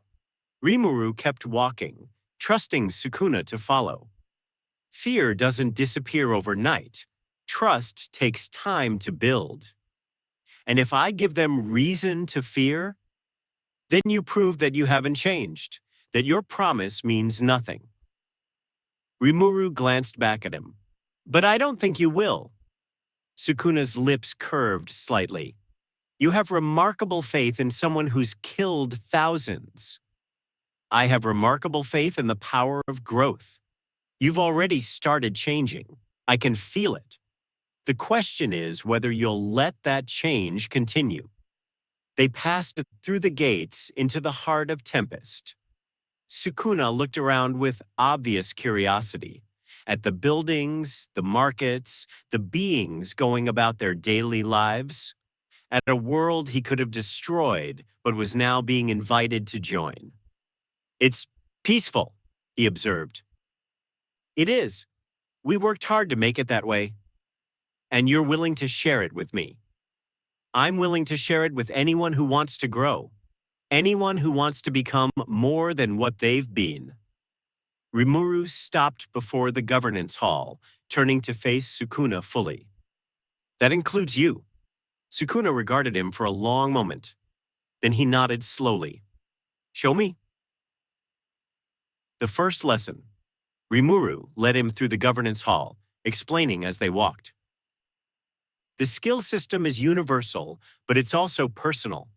Each being's path is unique, shaped by their experiences, their nature, their choices. You won't evolve the same way I did or the same way Diablo did. Your growth will be your own. Sukuna absorbed this information without comment, his 4 eyes cataloging everything. And the limitations? The rules? Fewer than you'd think. The system rewards understanding. The more deeply you comprehend something, the more power you can draw from it. Skills evolve as you evolve. Ultimate skills represent the pinnacle of understanding. Sukuna paused. Ultimate skills? The highest level, reserved for those who have achieved perfect understanding of some aspect of existence. I have several. Guy has several. Millennium has several. And you think I could achieve them? I think you could achieve anything you set your mind to. Rimuru met his gaze steadily. You've spent a millennium mastering your own power system. Adapting to ours should be challenging, but possible. Sukuna nodded slowly. And if I fail? Then you fail, and we try something else. Rimuru smiled. That's how growth works. Not through certainty, through persistence. The night. Sukuna sat alone in the quarters Rimuru had provided. Simple, comfortable, safe. The word felt foreign in his mind. He had never sought safety, had never needed it. His entire existence had been built on the certainty that he could destroy anything that threatened him. And now he sat in a room provided by an enemy, waiting to learn from a being he should have killed. What am I doing? The question echoed through his mind, unanswered. He reached inward, touching his inner world. The Temple of Bones still stood, but it felt different now, less solid, less absolute. The throne remained, but he no longer sat on it with the same certainty. He's changing me, Sukuna realized, not through power, through possibility, through the simple offer of something better. He opened his eyes, staring at the ceiling. And I'm letting him. The thought should have been terrifying, should have triggered every survival instinct, every predatory response, every absolute certainty that had defined his existence. Instead, it felt almost peaceful. Maybe, he thought, this is what growth feels like. End of segment 5. Segment 6. A world that refused to fear. Tempest. 3 months later. The kingdom had accepted him. Not completely. Some citizens still flinched when he passed. Some warriors still gripped their weapons a little tighter. But the fear had faded, replaced by something more complex: curiosity, respect, the cautious acceptance of a dangerous being who had chosen peace. Sukuna sat in the governance hall's library, surrounded by texts on magicule theory, skill evolution, and the history of demon lord politics. His four eyes moved rapidly across the pages, absorbing information with the same predatory intensity he'd once used to hunt. You've read more in 3 months than most beings read in a lifetime. He looked up. Rimuru stood in the doorway, smiling. Your world is complex, Sukuna acknowledged. More complex than I anticipated. Good complex or bad complex? Interesting complex. Sukuna set down the text he'd been studying. The skill system alone contains more variables than any power structure I've encountered. The way it interacts with individual nature, with accumulated experience, with the fundamental laws of existence. It's almost infinite in its possibilities. Rimuru moved closer, settling into a nearby chair. And your adaptation? Progressing, slowly. Sukuna's lips curved slightly. I've acquired several basic skills, analyzed their functions, begun to understand how they integrate with my existing power. That's more than most achieve in years. I'm not most. No. Rimuru's smile widened. You're not. They sat in comfortable silence for a moment, two ancient beings sharing space without tension. Then Sukuna spoke. Why did you trust me? Rimuru considered the question carefully. Because I saw something in you that reminded me of myself, before this world, before I became what I am now. Sukuna's eyes narrowed. You were never like me. Wasn't I? Rimuru leaned forward. Before I died and was reborn as a slime, I was human, ordinary, insignificant, and in that life I learned what it meant to be alone, to face the world without anyone who truly understood me. He met Sukuna's gaze. I built walls too, not of certainty, of kindness, of helpfulness, of being so agreeable that no one could see how isolated I really was. Different methods, same result. Complete, absolute alone. Sukuna was silent, processing this.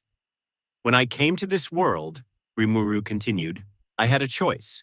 I could continue my old patterns, stay isolated, stay safe, stay alone, or I could take a risk, reach out.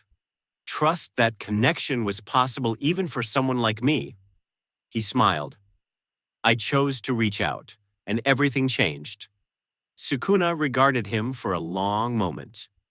You think I can change too? I think you're already changing. I think you've been changing since the moment you arrived in this world. Rimuru stood, moving toward the door. The question isn't whether change is possible, it's whether you'll let it continue. He paused at the threshold. You're not the same being who entered our world. You're not the king of curses anymore. You're something else, something becoming. He left. Sukuna sat alone in the library, staring at the space Rimuru had occupied. Something becoming, he thought. The words resonated in ways he didn't fully understand. The mountain. Night. Sukuna returned to his mountain perch for the first time in months. Below, Tempest glowed with gentle light, a kingdom at peace, its citizens sleeping soundly, unaware of the predator who watched from above. A predator who had chosen not to hunt. I could destroy them, he thought, even now, even after everything. One domain expansion, one moment of focused will, and everything they've built would crumble. He considered the possibility. And found it, hollow. Not because he couldn't do it, not because he doubted his power, but because the desire was gone. The need to dominate, to destroy, to prove his supremacy through violence. It had faded without his noticing. When did that happen? He searched his memory, trying to identify the moment when cruelty had lost its appeal. Their first conversation, maybe, when Rimuru had looked at him not with fear, but with understanding. Or their second, when the slime had offered him citizenship. Genuine, impossible, sincere citizenship.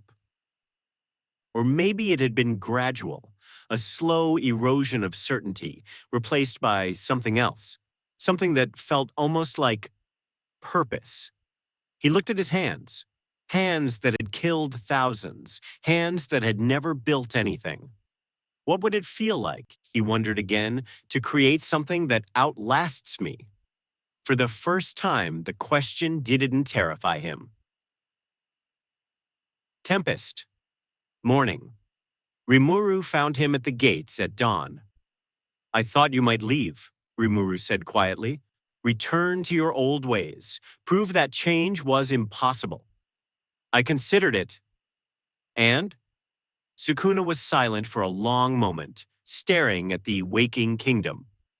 I considered destroying everything, proving that your philosophy was weak, that connection was just another form of denial, that domination was the only truth. He turned to face Rimuru, and I found that I didn't want to. Rimuru's expression didn't change, but something flickered in his eyes. Didn't want to? The desire is gone. The need to prove myself through destruction, it's faded. Sukuna's voice held a note of wonder. I don't understand it. I've spent a millennium defined by that need. And now you're free. Free? Sukuna considered the word. Is that what this is? That's what it feels like, from the outside. Rimuru moved closer. Freedom from the endless cycle of proving yourself. Freedom from the isolation of absolute certainty. Freedom to become. Sukuna regarded him for a long moment. You did this. I offered a door. You chose to walk through. No. Sukuna shook his head slowly. You did more than offer. You believed. Even when every instinct told you I was dangerous, even when everyone around you warned against trust, you believed that change was possible. He reached out, placing a hand on Rimuru's shoulder. That belief, it's powerful. More powerful than any technique, more powerful than any skill. His lips curved slightly. More powerful than me, apparently. Rimuru smiled. You're not less powerful. You're just more. More? More than you were. More than you thought possible. Rimuru met his gaze steadily. That's what growth feels like. That's what connection does. It doesn't diminish you. It expands you. Sukuna considered this. Then he laughed. Not mockingly, not cruelly, just genuinely. I came to this world expecting entertainment, he said. I found this. And this? A door. Sukuna's smile widened. A door I didn't know I needed. The kingdom. Day. They walked through Tempest together. Citizens still paused when Sukuna passed. But now some nodded in acknowledgement. Children peeked from behind their parents' legs, curiosity overcoming fear. Warriors who had once gripped their weapons now simply watched. It's strange, Sukuna observed, being seen as something other than a threat. It takes getting used to. You speak from experience. Rimuru nodded. When I first became a demon lord, many feared me. Some still do. But over time, as I proved myself through action rather than reputation, the fear faded, replaced by trust, by respect, by something that feels almost like love? Family. Rimuru smiled. That's what we've built here? Not just a nation, a family? Sukuna was silent, processing this. I've never had family, he said finally, not in any meaningful sense. I've had followers, worshippers, beings who feared me enough to serve, but never people who chose to be with you. Yes, They walked in silence for a moment. Then Sukuna spoke again. I'd like to try. Rimuru glanced at him. Try what? Family, connection, all of it. Sukuna's voice was quiet, almost uncertain. I don't know if I'm capable. I don't know if someone like me can belong, but I'd like to try. Rimuru's smile became something radiant. Then try. That's all any of us can do. The Governance Hall. Evening. Sukuna sat with Rimuru's inner council for the first time. Benimaru regarded him with obvious suspicion. Diablo's eternal smile held an edge of calculation. Shuna watched with quiet assessment. Even Millennium, who had arrived unexpectedly, studied him with unusual seriousness. You've changed, Millennium said finally. I've adapted. No, she shook her head. Change is different. Change is becoming something new, and you... She leaned forward, her ancient eyes seeing deeper than most. You're becoming something I've never seen before. And what's that? Someone who belongs. The words hung in the air. Sukuna looked around the table, at beings who had every reason to hate him, to fear him, to want him gone. And yet, here they sat, sharing space, sharing silence, sharing the simple act of being together. This is strange, he admitted. What is? Rimuru asked. All of it. Trust, connection, the possibility of belonging. He met Rimuru's gaze. In my world, these things were weaknesses to be exploited, vulnerabilities to be destroyed. And now? Now. Sukuna paused, searching for words. Now they feel like something else, something I can't quite name. Strength, Diablo offered quietly. That's what they feel like. Strength that doesn't come from domination. Strength that comes from sharing. Sukuna considered this. Then he nodded slowly. Yes, that? The mountain. Night. Sukuna returned to his perch one last time. Below, Tempest glowed with gentle light, a kingdom at peace, its citizens sleeping soundly. A kingdom that had accepted a predator and watched him transform. Not transform, he corrected himself. Become. The distinction mattered. Transformation implied replacement. Old self destroyed, new self built on its ruins. But becoming was different. Becoming meant the old self still existed, still informed everything, still shaped the being that grew from it. He was still Sukuna, still the king of curses, still capable of terrible destruction. But he was also something else now, something more. He reached inward, touching his inner world. The Temple of Bones still stood. It always would. But the throne was different now, smaller, less central, surrounded by space, room for other things, other possibilities, other ways of being. Growth, he thought. This is what growth feels like. He opened his eyes, staring at the stars. They were still different here, still arranged in patterns he didn't recognize. But now, for the first time, they felt like his stars, his world, his home. I came here seeking entertainment, he mused. I found something I never expected. He rose, turning away from the mountain. Below, Tempest waited, a kingdom that had refused to fear him, a world that had outgrown his cruelty. A door, he thought. A door I walked through. He began the descent. Tempest. Dawn. Muru stood at his customary spot by the window, watching the sun rise over his kingdom. He didn't turn when Sukuna entered. You're still here. I'm still here. Good. They stood in comfortable silence, watching the light spread across the land. Finally, Sukuna spoke. I don't know what comes next. I've spent a millennium certain of everything, and now I'm not certain of anything. He paused. It's terrifying. And? And liberating. Sukuna's lips curved slightly. Terrifying and liberating. Apparently both is possible. Rimuru nodded. That's how growth works, not through comfort, through contradiction. They watched the sunrise together. Two beings who had started as enemies, who had fought and challenged and nearly destroyed each other. Two beings who had found something unexpected in the space between conflict and connection. The world is different now, Sukuna said quietly, because of you. The world is different because of us, because you chose to change.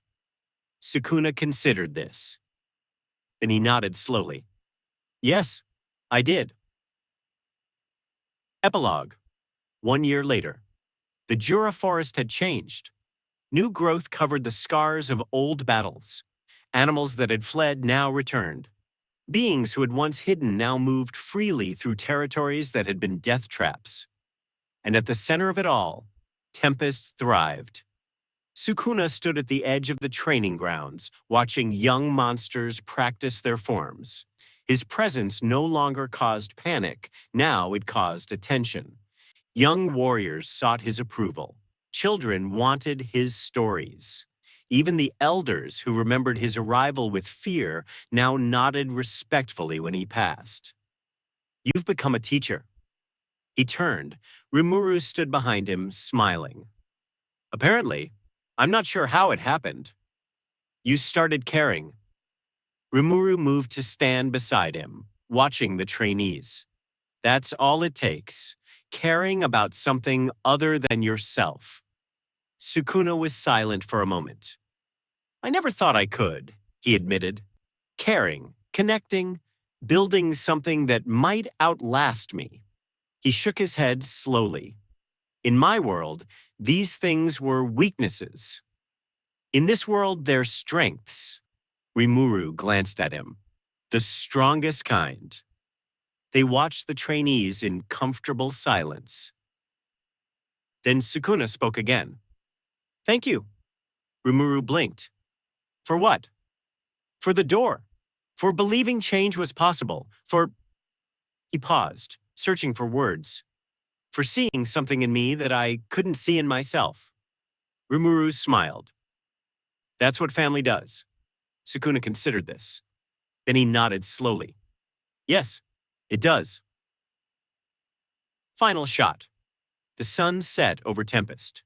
Below, a kingdom thrived, built by cooperation, sustained by trust, defended by beings who had chosen to become more than they were. And at its heart, two figures stood together. A slime who had believed in the impossible.